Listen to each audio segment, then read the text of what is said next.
दोस्तों, मेरा नाम सौरभ मिश्रा है। आप सभी मुझे जानते हैं। कई दिनों से मेरे कुछ परिचित, मेरे दोस्त, मेरे सीनियर जूनियर सभी लोग मुझे बोले और रिक्वेस्ट की कि आने वाले समय में जो एमपीपीएससी के इंटरव्यूज़ हैं उनके लिए मैं कुछ जो अभ्यर्थी हैं उनको मार्गदर्शन दूँ। इसी सिलसिले में मुझे लगा कि आज जो समय मिला है रात्रिकालीन में आप सभी लोगों से कुछ बातें साझा कर सकूँ। बहुत दिनों बाद ये पहला वीडियो होगा। अपने काम से समय निकाल कर मैं ये वीडियो बना रहा हूँ। मुझे लगता है कुछ लाभ होगा हमारे अभ्यर्थियों को। जैसे इंटरव्यू जो आ रहे हैं, मैं सबसे पहली बात ये कहना चाहूँगा कि इंटरव्यू आपके ज्ञान का परीक्षण नहीं होगा। आपके एटीट्यूड का, आपके व्यवहार का, आपके जो नैतिक मूल्यों का, आपके व्यवहार का, इन सारी चीज़ों का, आप उस पद के लायक हैं कि नहीं, पब्लिक सर्विस में आने के लायक हैं कि नहीं, ये सारी चीज़ों का परीक्षण करना है। तो इसमें सबसे पहले शुरुआत करते हैं कि आपको इंटरव्यू में क्या क्या तैयारियां करना चाहिए। आपको आपकी भाषा, आपके जेस्चर्स, आपके बैठने के तरीके, आपके ड्रेसिंग सेंस, आपको कैसे एंटर करना है, आपको कैसे उत्तर देना है, आपको कुछ कभी नहीं आ रहा है तो आपको कैसे बोलना है, या क्या क्या आपका उत्तर होना चाहिए, आपका जो नॉलेज है किस किस प्रकार की कौन सी चीज़ों में आपका अच्छा नॉलेज होना चाहिए, आपका पर्सनल बायो कैसा होना चाहिए, आपका डीएफ आपको कैसे फिल करना है, आपसे और पूछे जाने वाले समसामयिक घटनाओं पर आपकी क्या प्रतिक्रिया या फिर क्या आपकी जो ज्ञान की स्तर है जो आपका वो होना चाहिए। ये सारी चीज़ें इंटरव्यूज़ में पूछी जाएंगी। तो सबसे पहले मैं यही सजेस्ट करूँगा कि आप लोग अधिक से अधिक मॉक इंटरव्यूज़ दें, क्योंकि सभी चीज़ों की जो कुंजी है वो यही है कि आप जितने ज़्यादा मॉक इंटरव्यूज़ देंगे आपके सारे जो कन्फ्यूजन्स हैं, जो हेजिटेशंस हैं, वो सारे ख़त्म होंगे।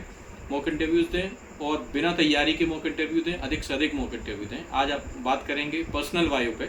तो जब से आप पैदा हुए हैं और आपने आज तक जो किया है उसकी तैयारी आप, बल्कि मैं कहूँगा कि नोट कर लें।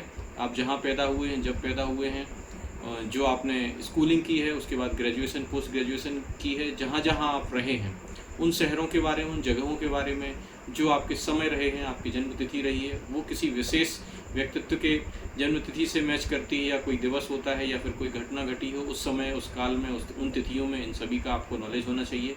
आप जिन शहरों में रहे हैं उन शहरों की क्या विशेषताएं हैं, वहाँ पर क्या भौगोलिक परिस्थितियाँ हैं, वहाँ की भाषा बोली कैसी है, वहाँ के कुछ व्यक्तित्व या फिर कुछ महापुरुष यदि रहे हैं उनके बारे में आपको जानकारी होना चाहिए। आपको समसामयिक घटनाओं के बारे में, जिन शहरों में आप रहे हैं, यदि आपको है तो बड़ा अच्छा रहेगा, पूछा जा सकता है। आपकी जो ग्रेजुएशन रही है, आपने जो भी पढ़ाई या फिर जो भी जिस क्षेत्र में आपने काम किया है उसके बारे में आपको ऐसा नॉलेज होना चाहिए कि आपसे जब कोई क्वेश्चन पूछा जाए तो आपके बारे में ऐसा उनकी सोच बने कि आपने जो भी किया है अभी तक बड़े अच्छे से किया है, आपने करने के लिए नहीं किया है, आपने उसमें पूरा मन लगा के किया है। और यदि आपको आगे कोई अच्छा पद मिलता है, आपको कोई काम दिया जाता है, तो आप उसको भी अच्छे से करेंगे। जो आपके पास्ट लाइफ का जो एक्सपीरियंस है या आपके बारे में जो पूछा जाएगा, उससे ये इन्फ्लुएंस निकलता है कि आपको जब जब जो काम मिला है, परिस्थितियों बस मिला है या आपने कुछ चुना है, तो आपने उसमें कितने एफर्ट्स डाले हैं। तो अब आपको कोई काम मिलेगा तो आप उसमें क्या कर पाएंगे आगे चल के। यदि आपको पोस्ट प्रेफरेंसेस के बारे में या फिर आप कहें कि आपके और जो किन किन चीज़ों का आपको ज्ञान होना चाहिए, किन घटनाओं के बारे में, कैसे आपके समसामयिक घटनाओं के बारे में आपके क्या विचार होना चाहिए, कुछ और समय जब मैं धीरे धीरे निकाल पाऊंगा आप सभी लोगों से बात करूंगा। मैं चाहूँगा कि जो इंटरव्यूज़ की तैयारी कर रहे हैं अधिक से अधिक मॉक इंटरव्यू दें, बिल्कुल हेजिटेट ना करें। कोई तैयारी फाइनल नहीं होती है कि आप सब सोचेंगे कि आपकी तैयारी होगी तभी आप मॉक इंटरव्यू देंगे। आप जिस स्थिति में हैं, जहाँ भी हैं, जब आपको मौका मिले आप मॉक इंटरव्यू पहला फेस कर लें। और मैं कहूँगा कि इंटरव्यू के पहले कम से कम 10 मॉक इंटरव्यू जरूर करें।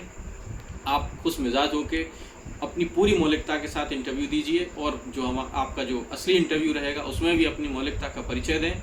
मैं मेरी तरफ से यही सजेस्ट करता हूँ, एक राज्य प्रशासनिक सेवा का अधिकारी होने के नाते, मध्य प्रदेश पीएससी में फर्स्ट रैंकर होने के नाते, कि जब मेरा इंटरव्यू हुआ था वो जैसा भी हुआ, उसको जब मैंने एनालाइज़ किया तो मैंने पाया कि मैंने जो मेरी मौलिकता थी, जो असली बात थी, वो मैंने सबके सामने रखी और उसको उन्होंने पसंद भी किया होगा, और इसी कारण से मुझे अच्छे मार्क्स मिले। और मैं आपको भी यही सजेस्ट करूँगा। आगे और पॉइंट्स कुछ आगे जैसा भी समय मिलेगा आपके साथ शेयर करूँगा। आप सभी स्टूडेंट्स को, अभ्यर्थियों को मेरी ओर से बहुत बहुत शुभकामनाएं।